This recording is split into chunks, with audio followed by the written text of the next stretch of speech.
I have no room to move around because I have so many books at my feet. Okay.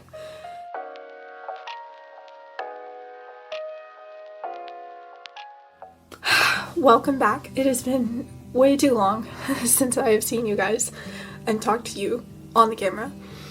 I'm sick, if you can't tell by my voice, and I'm really sorry that this is probably the longest video I'm going to film this year, and my voice sounds like this. That being said, Happy New Year. Welcome to 2024. I'm filming this on New Year's Eve, so I'm not there yet, but you guys are. And, yeah, wow. As of the time that I'm filming this video, I have gained 346 of you guys this year, which is crazy because this channel didn't even exist this time last year. And I've grown so far as a reader and a YouTuber, and I want to thank you guys so much for everything that you've done for me this year, because I wouldn't be here without you guys. And yeah, anyways, the statistics for this year, I'm gonna pull up my Goodreads year in books. So, my year in books, I read 72 books this year, which is by far the most that I've ever read in a year. I don't know what this number really does for anyone, but I read around 27,000 pages. The shortest book I read was This Is Girls Ministry, and the longest book that it was 128 pages, if I didn't already say that. And then the longest book that I read was 1,000 Heartbeats by Kiera Cass, and that book was 576 pages. The average book length of a book that I read in 2023 was 378 pages. The most shelved book that I read was The Midnight Library by Matt Haig, and then the least shelved was This Is Girls Ministry by Amanda Majias. My average rating for 2023 was a 4.0, which doesn't surprise me because I've learned a lot about rating books this year, and for the sake of not changing my ratings a dozen times, which I've already done and I'm not going to do further, a lot of the books that I read at the beginning of this year, I'd probably change the rating of them now, just because my rating system has, I've read so many more books and I've learned how to rate books so much better. But for the sake of not wasting time, my average rating this year is 4.0 because I rated so many books so high. The highest rated book that I read on Goodreads is Fourth Wing by Rebecca Yarros. My first review of the year was Imagine Me by Tahereh Mafi. My last written review of the year, technically it was Fourth Wing by Rebecca Yarros because I finished that book yesterday. No, not yesterday. Friday. My reading goal this year was 60 books, and I read 72, so I accomplished it by 120%. Anyways, now that all the stats are out of the way for nerds, I have 3 sections of this video. So I'm doing my completed series first, and then I'm doing the individual books that I read, or the books part of a series that I didn't finish this year. And then at the very end, I'm doing books that I don't physically own.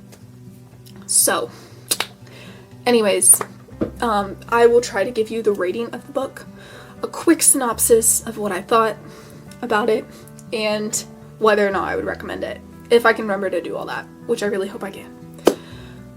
Okay, let's get started.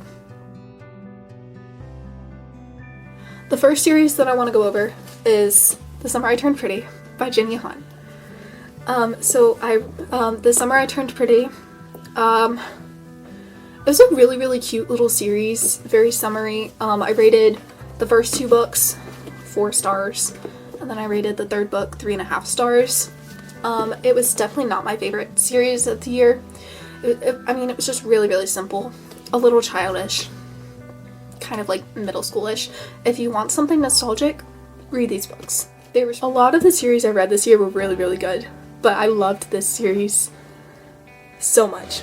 So I did not read this entire series this year, but for the sake of this video, we're gonna go over the entire series.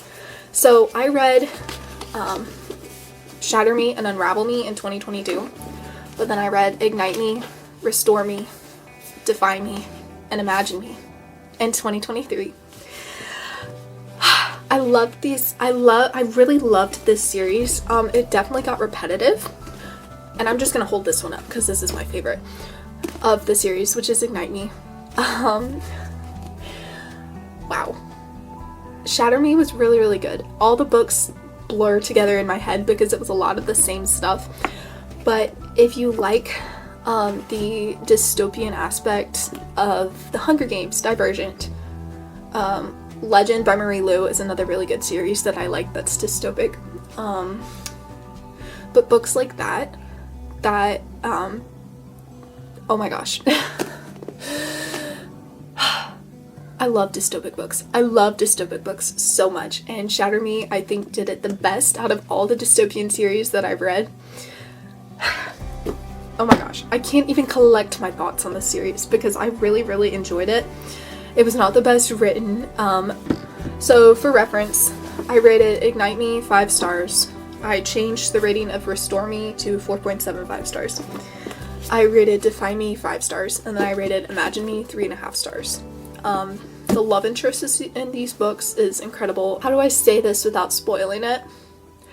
But the aspect of how their love story originated and continues despite everything, I think it's his dad, despite everything that his dad does to try to prevent it.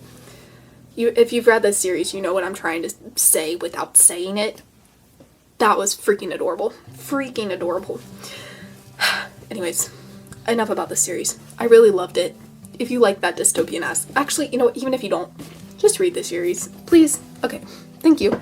Then I read The Betrothed and The Betrayed by Kiera Cass, which this one I rated 4.5 stars. This one I rated 4.75 stars. Going into this year, Kiera Cass was probably my favorite author. Obviously, she's not anymore. I'm not really going to say a lot about the series.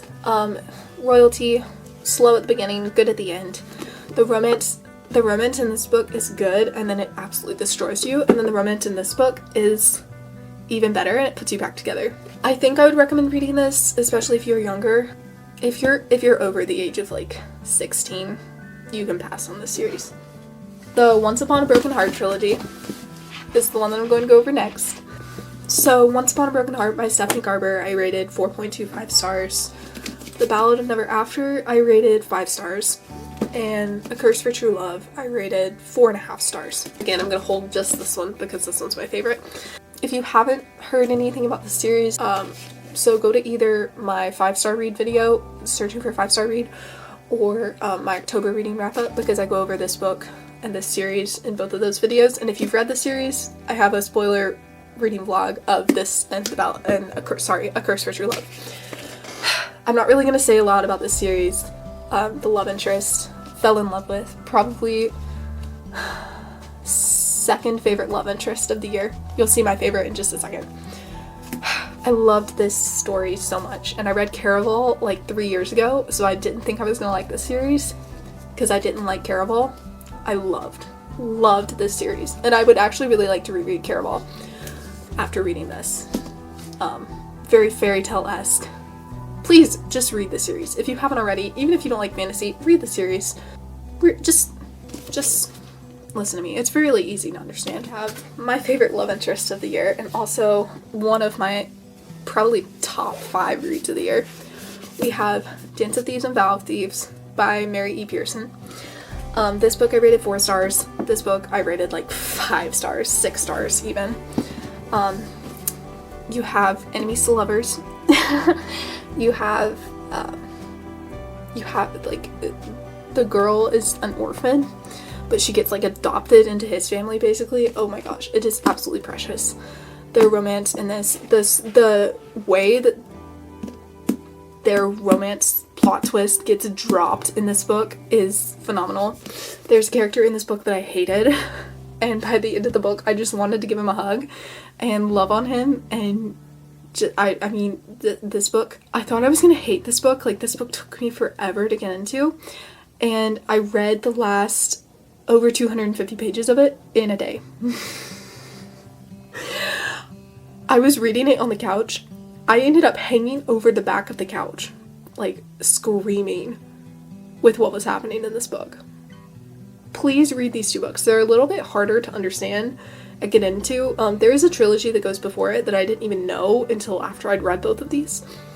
So if you think you're going to struggle with world building, maybe read that trilogy first, but hardly anyone that I've ever seen read these has done that. I love these books with my whole heart. I love these books so much. Please read them. So we have The Housemaid and the Housemaid's Secret by Freida McFadden. Again, I'm only going to hold this one. So, The Housemaid by Freida McFadden, it is, I think it's called a domestic psychological thriller. There's a housemaid that gets hired, but she stays in like this one room. I don't know. I'm trying to give you my thoughts of this. I'm really all over the place. I'm not good at these videos. Freida McFadden, I really need to read more of her books to form a better opinion of her, but these 2 books I really enjoyed. This one I rated 4.5 stars, which is like, I think one of my highest rated thrillers of the year. And then this one I rated 3.75 stars. This one, thoroughly enjoyed it. Kept me on the edge of my seat. I did not guess the twist, but the twist made sense. This one I also didn't guess the twist. The twist didn't make as much sense, and this one got a lot darker than this one did. So I definitely enjoyed this one a lot more. Please go read this one, and then if you enjoy it and you think you're going to enjoy this one, if it's a little bit darker and like a little bit more out there, then go for this one. This series I'm definitely not going to spend very long on, but The Truly Devious Trilogy by Maureen Johnson. I just read the first 3 books. It's this one, The Vanishing Stair, and The Hand on the Wall. If you're under the age of 15, you might enjoy these. Otherwise, not very fun. This one I rated 3 stars, the second one I rated 3.5 stars, and the third one I rated 2.5 stars. So, not great. I don't even think I'd recommend this unless you're under the age of 15 and think you would enjoy like 100-year-old mystery being solved alongside a current mystery at a boarding school. It sounds way more interesting than it is, and it got so political, and by the time of the third one, I was just like, shut up. I'm done. So over it. Meanwhile, this was the year for Jennifer Lynn Barnes. I actually read this series second, but I stacked it on top of the first one that I read. So, we have The Naturals series by Jennifer Lynn Barnes. I loved this series, probably almost even more than The Inheritance Games. So, this book I rated 4.5 stars.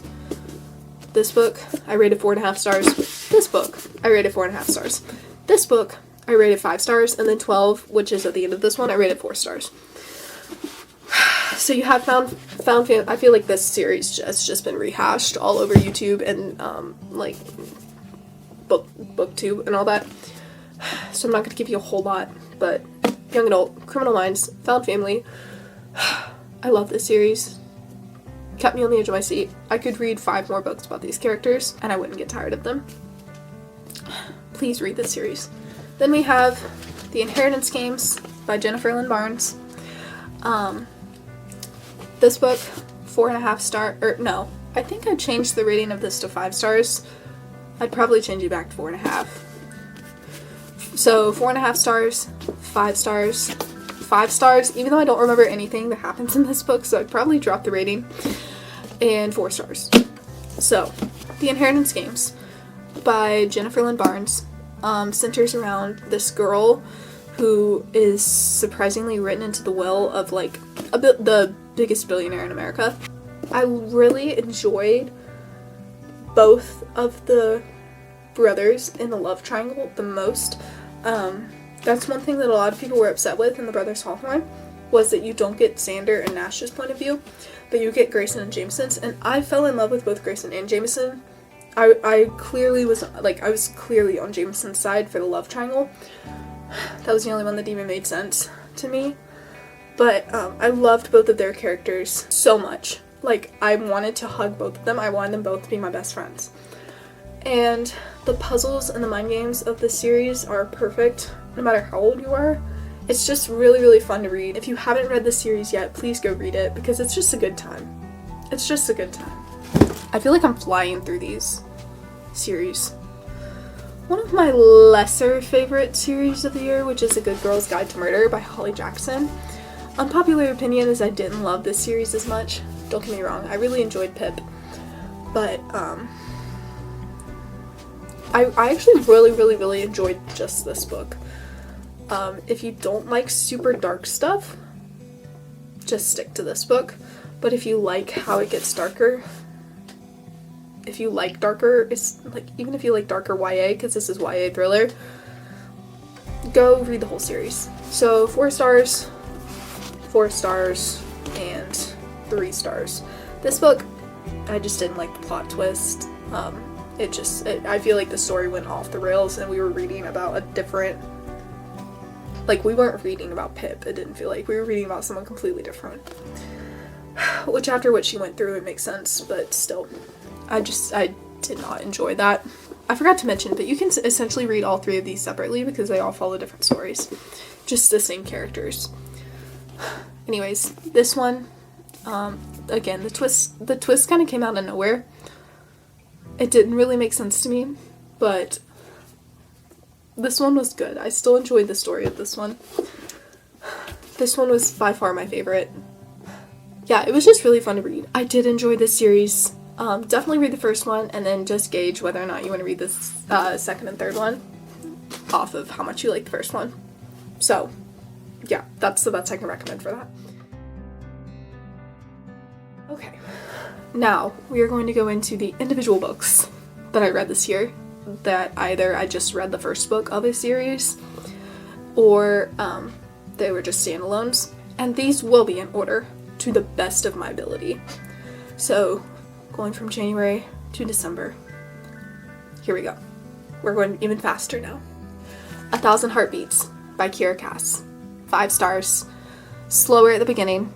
But I don't really remember a whole lot of this. But it was a really sweet story. The cover is beautiful. If you like Kiera Cass, read it. If you haven't read Kiera Cass before, start with the selection and then read this. You'll Be the Death of Me by Karen M. McManus. Don't have a lot to say about this book. 4 stars. Read it if you want, I guess. You'd Be Home Now by Kathleen Glasgow. I say her name wrong every time. Glasgow, whatever her name is. Her books are really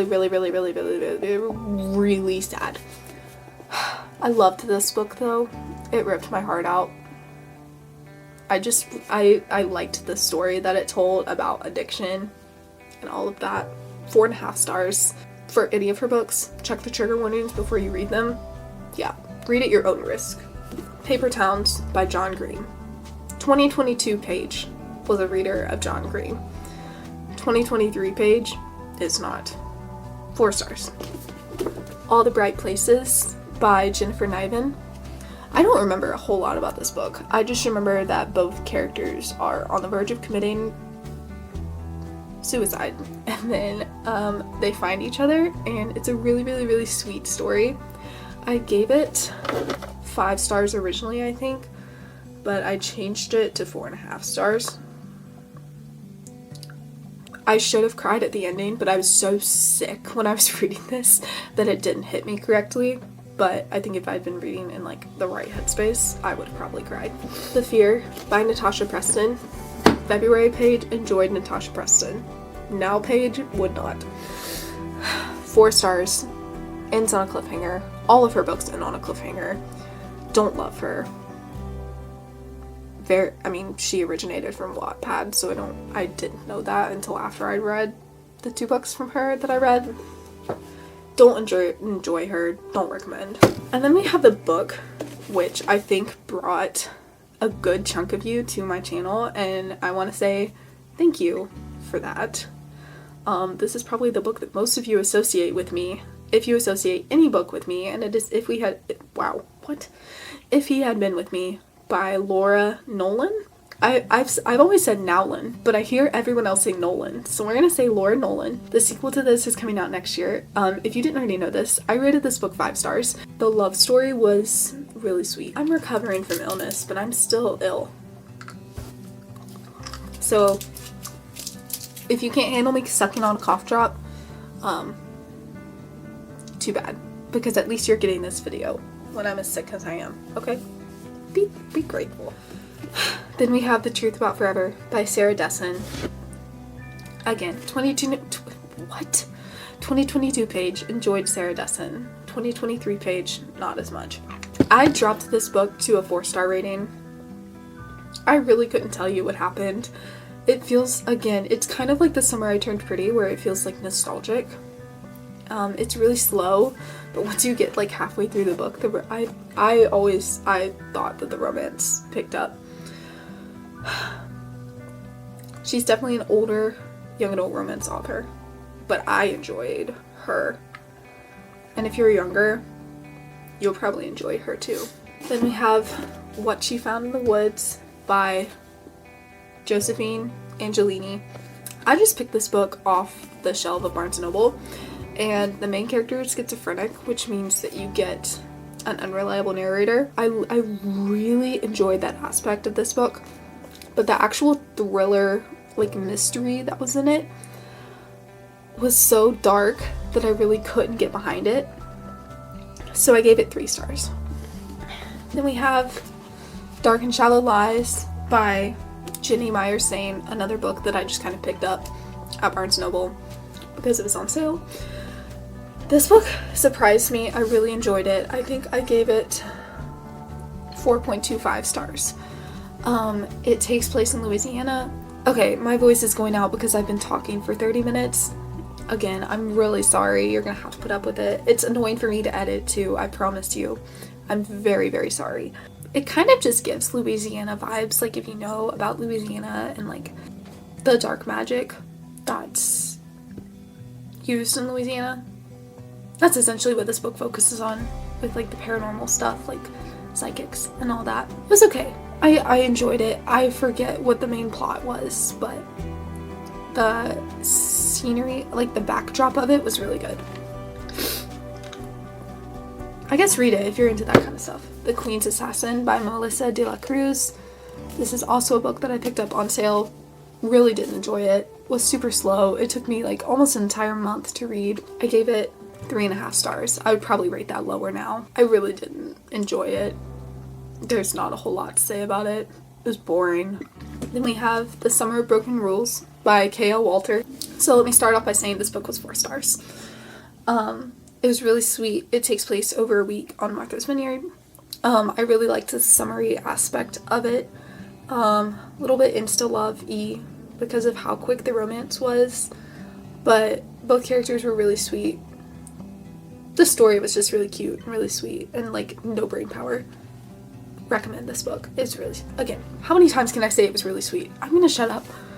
The Way I Used to Be by Amber Smith. This book I started in March and I did not finish it until May because I put it down after like 30 pages or something. I gave this book 4 stars. Read any kind of trigger warnings that you can find for this book before you pick it up. But the story of the main character and how she deals with her trauma was really good. I enjoyed it. Read trigger warnings before you even think of picking this book up. Better Than the Movies by Lynn Painter. I am not as big a Lynn Painter fan as everyone else is. I think because I found this book so cheesy. But I did give it 4 stars. Liz and Wes were really cute. I'm not a huge rom-com person, so that's probably why I didn't really enjoy this book as much. But their story was really sweet. And as far as like high school romances go, it was very high school-y. Okay, very high school-y. It was really cute. The couple is just really cute. 4 stars. The Grace Year by Kim Liggett, but I gave this book 5 stars. It's really dark. And it focuses on like men suppressing women basically because they think that women have this kind of magic. And they send girls away when they turn 16 to like get rid of this magic. I can't really explain the full scale of like, I don't know what word I'm looking for, but I can't really explain the full aspect of this story to you. You have to go and read it. It can be really disturbing, but I recommend reading it because if you can handle it, you're gonna absolutely love this book. Then we have one of the most treasured books that I've read all year. We have Beach Read by Emily Henry. There are not words to describe how much I love January and Gus. A description of this book won't do it justice. 5 stars. I literally cannot say hardly anything else about it because I will ruin it. I cannot do this book justice. We have Kyland by Mia Sheridan. I picked it up because the cover was really pretty. This is probably the first like actual spicy romance that I've ever read. That being said, it took me like 2 days to read because I skipped spice. I think I changed the rating of this book to 4 stars. I don't know. Maybe that was what I rated it originally. 4 stars. It just takes place in Kentucky. That's about all you need to know. You can run with that. The story was sweet. Spicy romance is not for me. This book hardly even deserves a moment in my video. The Lake by Natasha Preston. 2 stars. Don't even try. The Last Beautiful Girl by Nina Lauren. 3 stars. Really dark paranormal story that has to do, it has something to do with the Picture of Dorian Gray. I haven't read that book. I want to after reading this book, just to kind of figure out what was going on. But yeah, apparently it's related to the Picture of Dorian Gray. So if you know anything about that and you enjoyed it, maybe read this book. Otherwise, take it or leave it. This is another book that I will not touch on as much. This is Girls Ministry by Amanda Majias. If you are a girl in youth ministry, if you are a mother who is raising daughters, if you are a woman who helps in the youth ministry, read this book, because if you're a girl that is at all involved in church, or if you're a woman involved in church, just read this book. It was very, very helpful. I really enjoyed it. I gave it 4 stars, but I technically really don't need to read it. Or sorry, I don't need to rate it, because there was nothing wrong with it, and there was, like, I don't know. Good book. Another one of my most treasured reads of the year is Daisy Jones and the Six by Taylor Jenkins Reid. I did not expect a whole lot from this book. I ended up loving it. One thing that I did not know going into it was that it's told in terms of like an oral history, which makes it super easy and quick to read. It took me a second to like figure out how to follow it, but once I figured it out, I absolutely loved it. 60s rock band, 5 stars. Then She Was Gone by Lisa Jewell, 3.5 stars. Very dark story. You can guess the twist. It's just a few pages in. I didn't have an issue with that. I was just kind of disgusted by the twist, and I was like, tell me how this happened. I think you're meant to guess the twist that soon into the book, honestly. But there's another twist at the end that I did not guess, that I just remembered as I'm talking about this. Not the most enjoyable read ever. Read at your own risk. Book Lovers by Emily Henry. Probably this book in a coffee shop on a rainy day is picture perfect. Small town romance, workplace rivals to lovers. It's perfect. Perfect. 4.5 stars. She was kind of insufferable, but that was kind of the point. And her sister was really sweet. The storyline with her and her sister. Belladonna by Adeline Grace. It is the only book I have with sprayed edges. That is the only reason that I bought this book. Was because it was pretty. You have a romance between her and Death. And there's some mystery in it. That's all I remember. It was not very memorable at all. I can't really say whether I recommend that or not. Not really. A Thousand Boy Kisses by Tilly Cole. This was like a twist on The Fault in Our Stars, which is a book that I love. And it was just like taking that and like changing some aspects of it.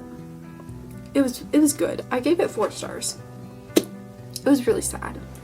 The Roughest Draft by Emily Wibberley and Austin Sigmund Broca. There was absolutely nothing wrong with this book. I just gave it 4.25 stars. There was nothing wrong with it. I enjoyed it so much. her current partner. This was the first romance book that I've read where one of them has a partner that they like need to get rid of. So I understand that the point of her fiance existing was for him to be an absolute jerk and for you to hate him. But he was an absolute jerk and I hated him. I'm sorry. If you like Emily Henry and you like to read and People We Meet on Vacation, shove those two books together. That's this book. We have Letters to the Lost by Brigid Kemmerer. I don't know how to say her last name, or her name at all for that matter. I think I like any book that involves the love interest writing letters to each other. So definitely if you like Divine Rivals, read this book. If you like slow burn, read this book. I binged this book in a night because of the way the letters are paced out. You can't put the book down. You cannot put the book down. It's a slow burn, but one that makes you want to turn the pages. Both characters are so lovable. 4.5 stars. I think there was only one thing holding me back that kind of annoyed me that kept me from giving it 5 stars. Wow. When you give me a man with trauma like he has, dang. Flawless by Elsie Silver. As I said earlier, spicy romance is not my thing. I did not realize how spicy this would be. I gave it 3.75 stars. I enjoyed the country aspect of it. The plot was nice. The romance was a little gross because I don't love that much spice. But it was good. Alone with You in the Ether by Olivia Blake. This book, I don't know. I don't think it changed my life is not a good way to put it. I didn't give it 5 stars because of how slow it was. I gave it 4.25 stars. But this book is beautiful and it enlightens you on so much, especially if you have any kind of, I'm gonna say mental health. I don't really mean mental health. What I literally mean is if you have any struggles with how your brain works or thinking that you're different from other people in the way that you think about things and process things, read this book. So essentially mental health, I guess, but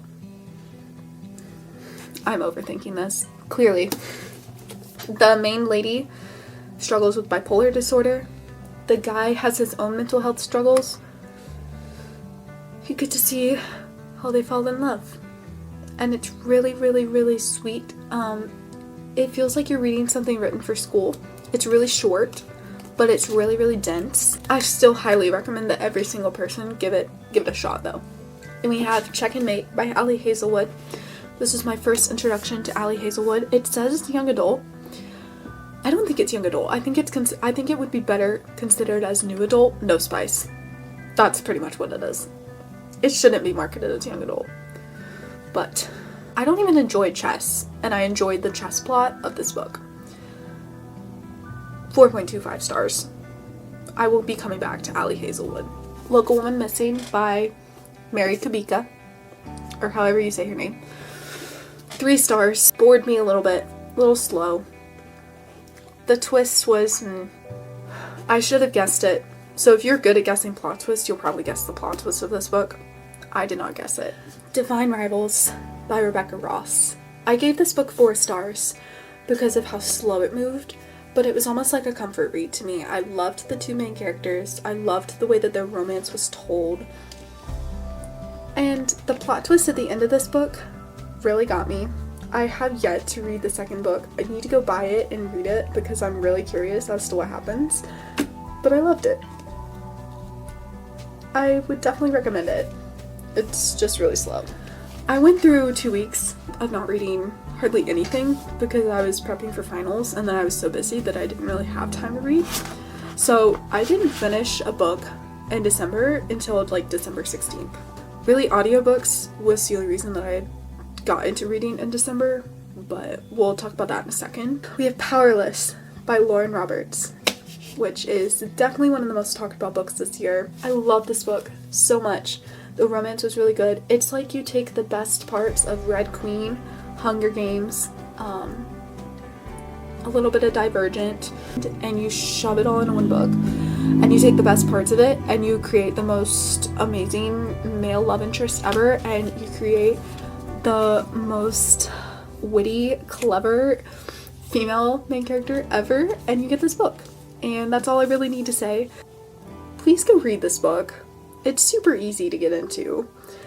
Fantasy, enemies to lovers. The extra bonus chapter that you get in this book, from Kit's point of view, makes the wait for the second book unbearable, because I have to know what's gonna happen. I gave this book 4.5 stars. I didn't give it 5 stars because it took me forever to get through. And it got a little bit repetitive. Or not repetitive, but like, it got a little bit too similar to other stories at times. Betting on You by Lynn Painter. I'm not the biggest Lynn Painter fan. I gave this book 3.5 stars. I was kind of like, where are your parents? Why are you teenagers being this disrespectful? The romance was cute, I guess. It's just kind of like I read it, and I probably just gonna forget about it in like a week. Maybe I'm being a little bit dramatic. Maybe it's just because I just read this book and it's fresh in my mind. But I would argue that I am on the bandwagon that says this is the best book that I've read this year. And if you can't figure it out by that statement, that book is Fourth Wing by Rebecca Yarros. It's so funny because I didn't have any visceral reactions to this book, but I'm also sick. And when I'm sick, I don't really react to anything. But this book was not perfect. By no means was this book perfect. But I loved Violet. The aspect of them bonding to dragons and learning how to ride their dragons, and all the secrets that the government's keeping from them. It was like a dystopian novel with that aspect of it. But it had the fantasy element of dragons, and it had this really, really, really dark war college. Literally, from the moment that Violet is crossing the parapet, I was in love with this.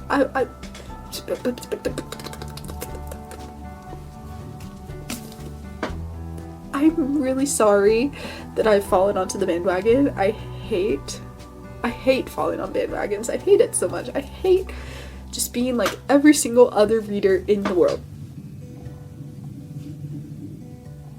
But I finished this book and I had to go straight into Iron Flame. 5 stars, if I haven't said that already. Okay, I need to put this book down before I like explode. So those are all the physical books that I own that I've read this year, and there are a couple more that I have to talk about. So I read The Midnight Library. I gave that book 4.5 stars, I think. It's literary fiction, I believe, with like magical realism, I think is what it would be considered. It's really an eye-opening story, kind of in the same way that Alone with You in the Ether is. I really enjoyed it. I'd recommend it to anyone out there who's looking for a book to read. I would recommend it to literally anyone. I read Five Survive by Holly Jackson, which was an hour-by-hour thriller of being trapped in the woods. It was alright. It was alright. It was a little bit bland, but it was good. And it definitely kept, like, the pace was good. The pace was really fast. I gave it 4 stars. I read The Spanish Love Deception and People We Meet on Vacation. And The Spanish Love Deception was my introduction to fake dating. I think I enjoy fake dating. I did not enjoy it in Betting on You. I did enjoy it in The Spanish Love Deception. Actually, I take it back. I did enjoy it in Betting on You. And I did enjoy it in The Spanish Love Deception. I think those are the only 2 fake dating tropes books that I've read. I understand that a lot of people hate The Spanish Love Deception. I think it was just a right book, right time for me. I gave it 4 stars, probably just because I read half of it on the beach. But it's a really great book to read in the summer, and it's like, I don't know, it's good. People We Meet on Vacation by Emily Henry. Probably my least favorite Emily Henry book, but a really great book to read in the summer. The miscommunication is a little bit dramatic, And it's kind of like, really? But also, if you think about it, if that had happened in the real world, especially with how people are in relationships today, it would probably happen. Like, so I listened to 2 audiobooks on Spotify once they were released for free. And I didn't realize that you only had a 15-hour limit per month, so I was a little bit disappointed. So I got all the way through One True Loves by Taylor Jenkins Reid, which was on my bucket list to read in like the second half of the year, and I gave it 4.5 stars. It's so funny because I went into the book expecting to want one of the guys to prevail, but by the end I actually wanted the other guy to prevail, and it was really nice. I really enjoyed it. I thought that reading an audiobook would struggle with how I was visualizing stuff, but I actually didn't struggle with it as much as I thought I would. And I think if I'd read it as a physical book, I probably would have given it 5 stars. We have the best thriller that I've read this year that I started as an audiobook, and then my time ran out and I was super bad, and so I had to go and check it out at my local library, which is Only One Left by Riley Sager, which Riley Sager and I are going to become pretty close in 2024 when it comes to reading thrillers. I have no doubt about that. But I'd heard mixed things about that thriller. I've heard some people say that they love it and some people say that they hate it. I personally loved it. You don't get to go more than like 30 pages of that book without a twist, if that. Like, you probably get like a twist like every 20 pages, which is absolutely insane. So you have this woman who's trapped in a mansion, who's accused of murdering her entire family years and years ago, but she's bedridden and can't speak, can't move, but she can type. And she types out her story on a typewriter for her new home health aide. And that's essentially all I can tell you. That does not do the story justice. I gave this book 4.5 stars. Honestly, this is probably what I would consider a 5-star thriller. But I'm saving that 5-star for a thriller for one that like really blows me out of the water. And then really quick, I want to go over some reading goals that I have in 2024. My first and foremost goal is I want to write more, which means that there's no way I'm going to let myself read 72 books next year, because I love reading, but I also love writing. So I'm going to dedicate more time to writing next year than I did this year, and possibly even more time than I commit to reading. Book-wise, I think I'm going to set my reading goal at 40 books next year, and it's going to be more so a goal for me to read less than to read more, again, because I want to focus more on writing. I have a lot of big life changes that are coming up in 2024, so I'm just going to have an overall less time to read. Another goal that I have is to not buy as many books. I love buying books, I love collecting books, I want to have a home library one day, but I just think I'm at a stage in my life where I don't need to be buying as many. That is a goal I doubt I will achieve, but I'm going to do my absolute best. Really quick, it's a couple hours later. A couple other goals that I have for myself.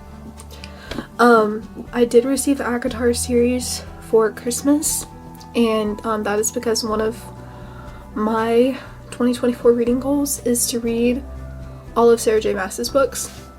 So obviously going from ACOTAR to Throne of Glass to Crescent City, it's crazy to see how many people love that series. So I'm really excited to read that. Obviously really excited to read ACOTAR. Crescent City is really intimidating, but I'm sure once I get through all the others, I'll want to read that too. And then one other thing I want to add is I want to reread books. Even if it's just like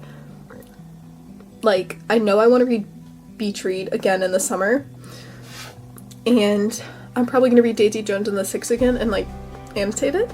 Again, I want to thank you guys so much for coming along with me this year, and I love you all so much, and yeah, thank you for an awesome year and for encouraging me on my start on BookTube.